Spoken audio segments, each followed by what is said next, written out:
So they get there. Oh boy. Somebody opens the door to use the outhouse.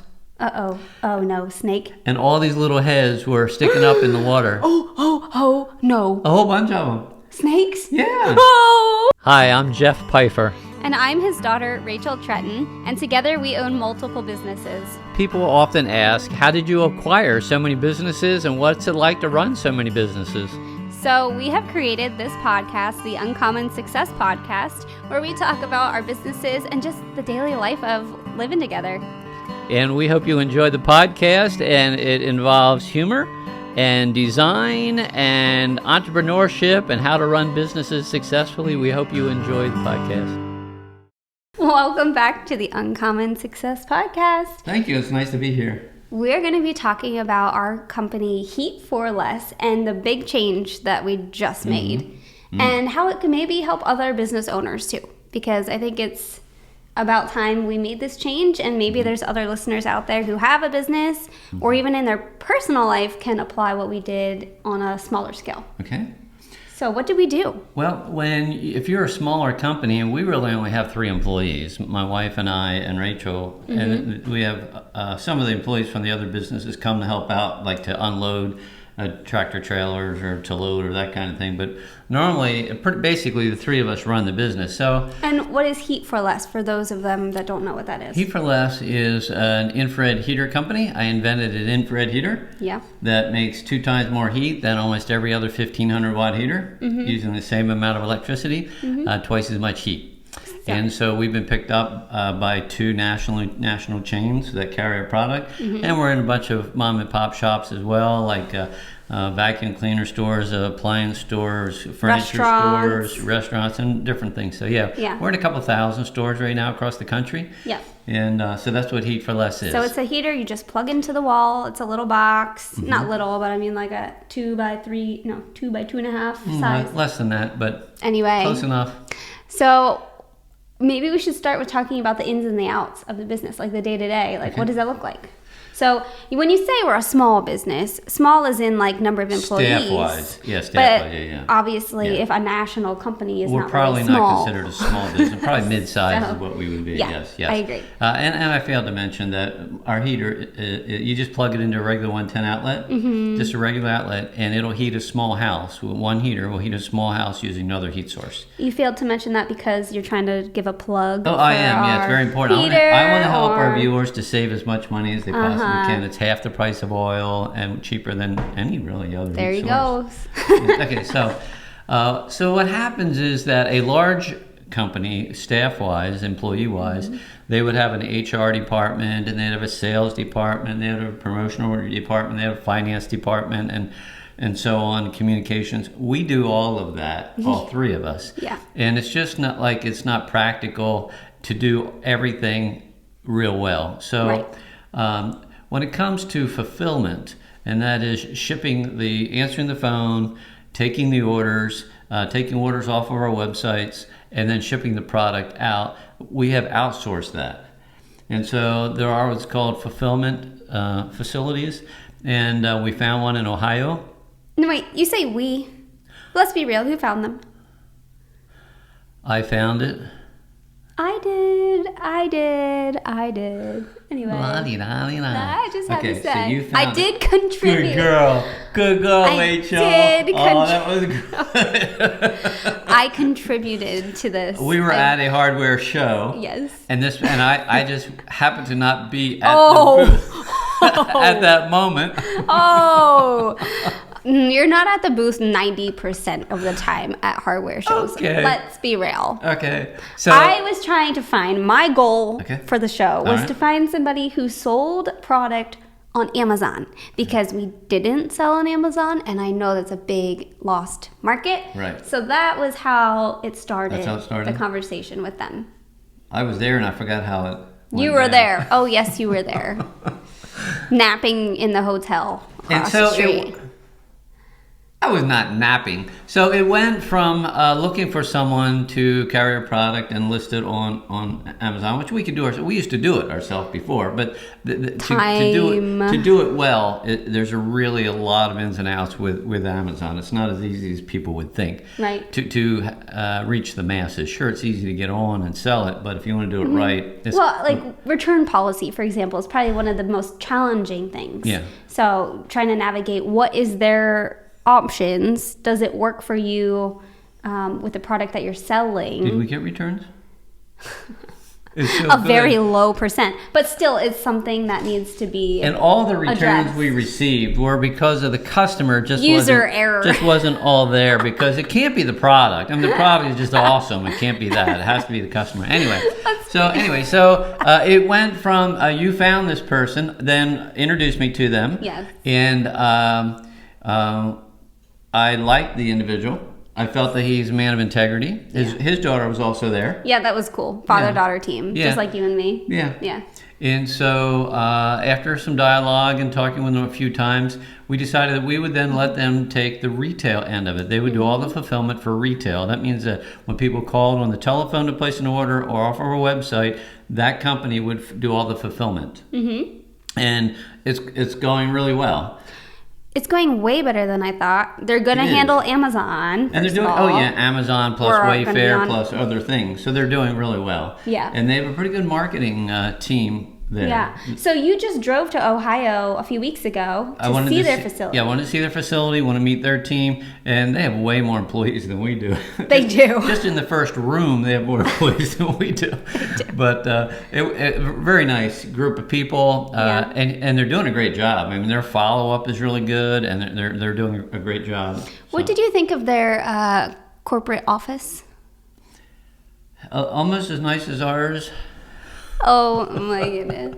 It was beautiful. It was a dream. It was a beautiful office. So anyways, working out really well. And the plan is that they then will eventually fulfill our wholesale as well. Yeah. And that is to the individual stores. So we palletize 24 heaters per pallet, and then stores order them by the pallet. Yep. And then also the larger chains that carry a product, they order by multiple pallets at a time. Yeah. So that would be the wholesale. So the plan is that in March, they will end up doing all the fulfillment, retail and wholesale, and they would like to buy the company. Heyo. And I'm okay with that. We've worked so hard for so many years. We build up the value of the company. Yeah. So that's where we're at. And we're considering selling. It's not a done deal. Oh, no. But you also left out a big part, a really big part. So what does a typical day look like for me? When I go in the office, I slap a label on. Okay. I create the label. I slap the label on the heater. Okay. Meet the delivery driver who's coming to pick up or deliver. I do emails. I answer the phone. So what I'm saying is the label creating doesn't need to be done anymore. She does so much. I do so much. Okay. I also don't have to answer the phone because they took the phones and they're doing the phone support. They took the phones? I'm just saying. We gave them the phones. This has been... It's been great. Such a huge Especially help. With my wife's health not being great because she was very involved. Oh, so involved. She was the main phone answerer. Yes. Is that a word? Answerer? No, it can't be. Okay. And she's the main person that does all the shipping. Even so, she handles all the shipping for wholesale. Yeah. Other than driving the equipment to put it on the truck, I do most of that. Yeah, you put me on that forklift a couple times. I'm like, And our insurance went through the roof. Oh, that is so not true. If anything, it'd be when you're driving it.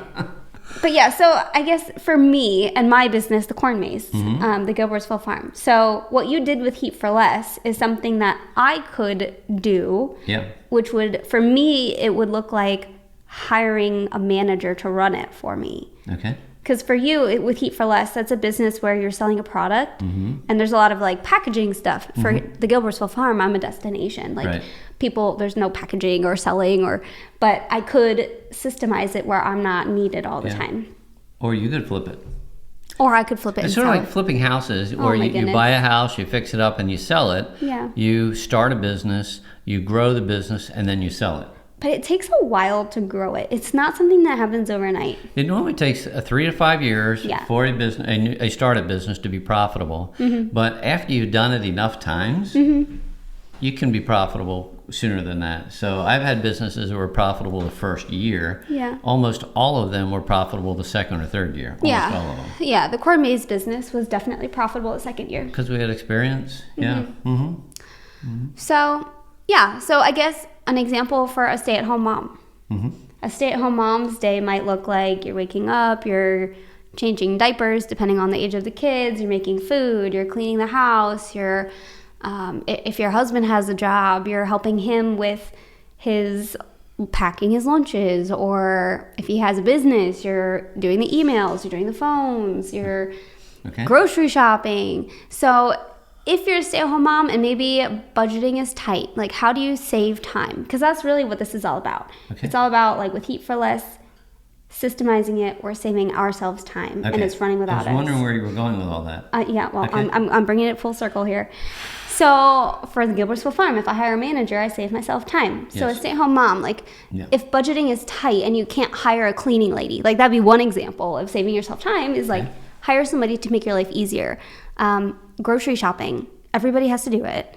So with today's technology, you can order everything online ahead of time. Right. And you don't need to drag your kids into the grocery store and have it take a ton of time. Right. Or you could do what I did last night and arrive at the grocery store 10 minutes before it closes, thinking it was open a whole nother hour, and running through the store and doing all your shopping in 10 minutes. That works too. That did work. It did. And we didn't forget anything. Good. But it's nice to make it practical for those that are listening. It's hard to sell a business when you work so hard for so many years. You build it up, and each year you reinvest in it. Okay. And then you don't really take money away from it because you're reinvesting everything you're putting into it every year. Right. So it's like I really haven't been paying myself for all this hard work. So then to think about selling it is like, really? Okay. What was the point? Well, you sell it, and then you make enough money, enough profit, you can then go buy a house and pay cash. That would be a good point. I mean, that would be nice. That would be nice. That'd be really nice. No mortgage at 32 years old. That would be nice. Sweet. And I think you're at a level that could happen. I hope so. That'd be... Yeah. Do you want me to help you? All I say is this house has to have 2 bathrooms, because having a family of 4 sharing 1 bathroom is not fun. Hey, back when I was your age, here you go. We went outside to go to the bathroom. I do tell my kids. And the outhouse was uphill both ways. Uphill both ways. Oh, yeah. To the outhouse, it was uphill. Going back home was uphill. Just like the only way that's possible is if your house is on one hill and the outhouse is on the other hill. And then your statement could be true. Well, can I get off track just a little bit? You've already been off track, so might as well. My background is youth ministry, okay? Working with teenagers and youth groups and so on. I used to do consulting and so on.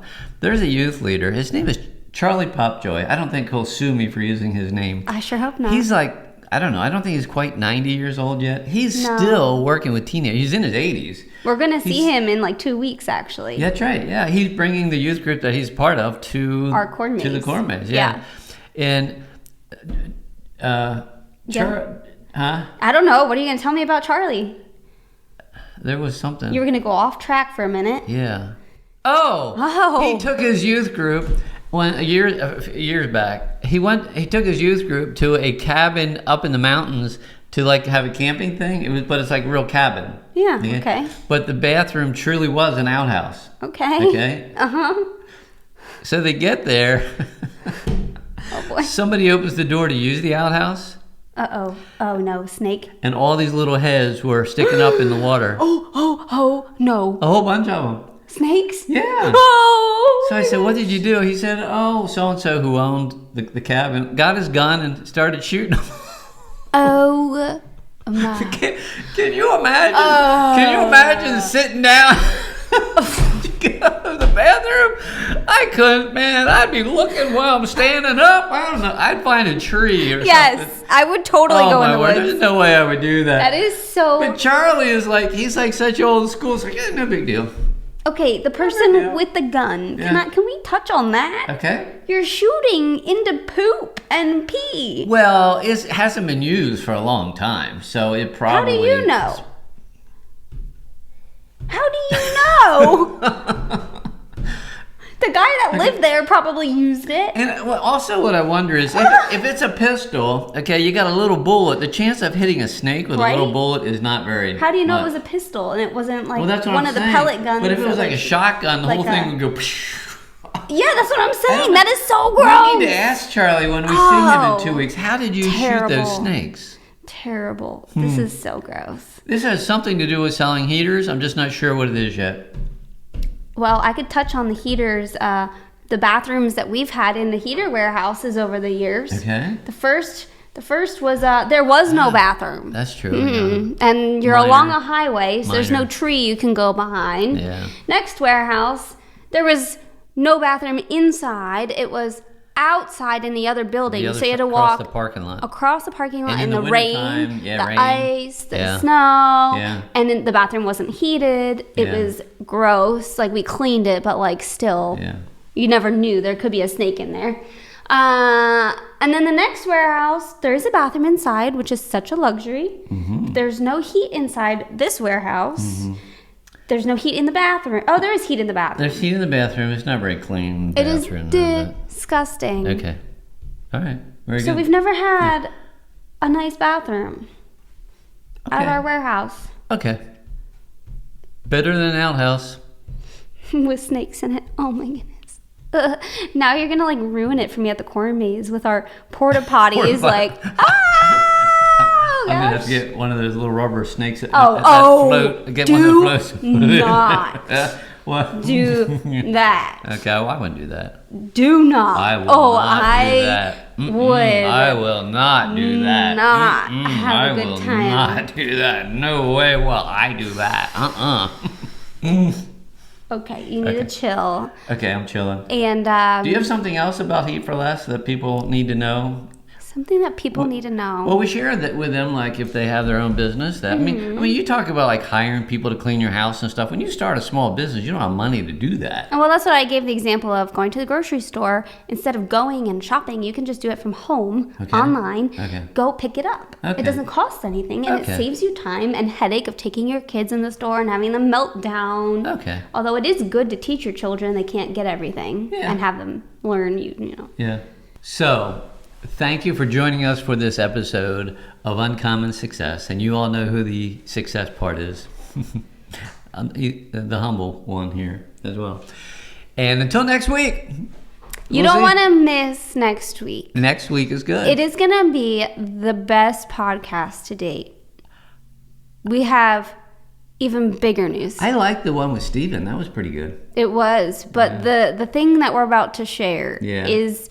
the most exciting thing. Huge. Okay, can you, please don't be like this. It is big, though. It's really too much. Is it? It's too much. Okay, I'm sorry. All right. It's big. Have a good week, and we will see you in the next podcast. We hope that you've enjoyed listening to our podcast and that although Dad and I are ordinary people, we have had success, which is kind of uncommon, hence the name Uncommon Success Podcast. And hope you leave inspired to dream big dreams and to go after your dreams. I couldn't have said it any better myself. See you in the next podcast.